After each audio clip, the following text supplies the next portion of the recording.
അസ്സലാമലൈക്കും. ഇന്ന് നോമ്പുറക്ക് 2 ഐറ്റം ഉണ്ടാക്കാമെന്ന് വിചാരിച്ചു കേട്ടോ. അതുകൊണ്ട് തന്നെ വേറെ പലഹാരങ്ങളൊന്നും വേണ്ട എന്നുള്ള തീരുമാനത്തിലെത്തി. ഇവിടെ വന്നിട്ട് കിട്ടിയൊരു ശീലമാണ്, നോമ്പ് തുറക്കുമ്പോൾ തന്നെ എല്ലാം ഒരുമിച്ച് അങ്ങോട്ട് കഴിക്കും, പിന്നെ ഒന്നും കഴിക്കില്ല.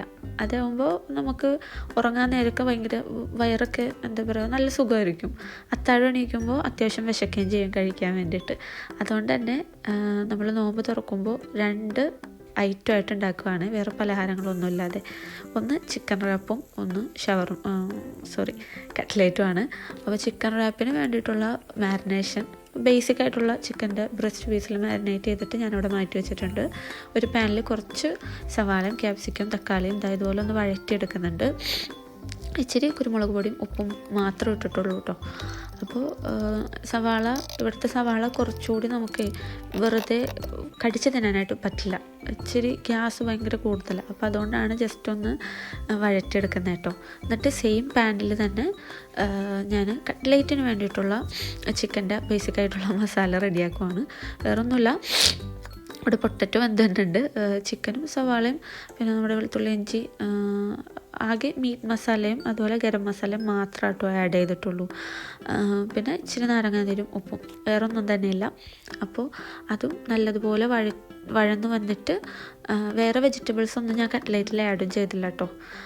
ഈ പൊട്ടാറ്റോ മാത്രമേ ഉള്ളൂ, അതങ്ങോട്ട് മിക്സ് ചെയ്തിട്ട് റെഡിയാക്കുകയാണ് ചെയ്തത്, വേറൊന്നും ആഡ് ചെയ്തില്ല. ഇത്രയേ ഉള്ളൂ. അപ്പോൾ നമ്മളുടെ ഈ ഒരു പരിപാടി കഴിഞ്ഞു. ഇതൊന്ന് റൗണ്ട് ചെയ്ത് മുട്ടയിൽ മുക്കി ബ്രെഡിൽ മുക്കി മാറ്റി വെച്ചാൽ മതി. ഇനി നമുക്ക് ഒരു മയണീസ് ഉണ്ടാക്കാമെന്ന് വിചാരിച്ചു. റാപ്പിലേക്ക് വേണ്ട, ഇവിടെ പൊതുവെ സോസ് ആയിട്ട് വാങ്ങിക്കൽ വളരെ കുറവാണ്. അതുകൊണ്ട് ഞാൻ എപ്പോഴും തന്നെ എന്തെങ്കിലുമൊക്കെ ഒന്ന് സോസായിട്ട് ഉണ്ടാക്കും. അപ്പോൾ ബേസിക്കായിട്ടുള്ള കാര്യങ്ങളൊക്കെ തന്നെ ഉള്ളൂ. മുട്ടയിൽ കുറച്ച് വെളുത്തുള്ളിയും 2 ഓയിൽ ഒഴിച്ചിട്ടുണ്ട്, കുറച്ച് ഒലിവ് ഓയിലും പിന്നെ കുറച്ച് സാദാ സൺഫ്ലവർ ഓയിലും പിന്നെ കുരുമുളക് പൊടിയും ഉപ്പും നാരങ്ങാനീരൊക്കെ ഇട്ടിട്ട് ഒരു സോസ് ഞാൻ പെട്ടെന്ന് തന്നെ റെഡിയാക്കി എടുത്തു. കട്ട്ലേറ്റ് വേഗം ഉണ്ടയാക്കിയിട്ട് ഏത് ഷേപ്പിലാണെന്ന് വെച്ചാൽ അങ്ങനെ ആക്കാം കേട്ടോ. ഞാനിപ്പോൾ നമ്മുടെ സാധാ ഒരു ഷേപ്പ് ഉണ്ടല്ലോ, അതാണ് എടുത്തേക്കുന്നത്.